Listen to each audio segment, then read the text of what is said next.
காரணம் நல்லா புரிஞ்சுக்கோங்க. எந்த நாட்டிலும் ஏழ்மை இல்லை.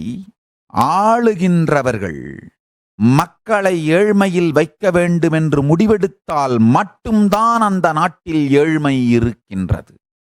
எந்த துறையிலும் அறிவு வறுமை கிடையாது. அந்த துறையை தன் கட்டுப்பாட்டில் வைத்திருப்பவர்கள் அறிவு வறுமையின் மூலமாக மக்களை தன் கட்டுப்பாட்டில் வைத்திருக்க நினைத்தால் மட்டுமே அறிவு வறுமை அந்த துறையில் இருக்கும். டயபெட்டிஸுக்கு மெடிசன் கண்டுபிடிச்சு எத்தனையோ 100 வருஷம் ஆயிடுச்சுங்கய்யா. அது மக்களுக்கு போய் சேராம பார்த்துக்கிறவங்க. காரணம் என்னன்னா, டயபெட்டிஸை உருவாக்குனவங்க அந்த மெடிசன் எப்படி மக்களுக்கு போய் சேர பார்த்துப்பாங்க?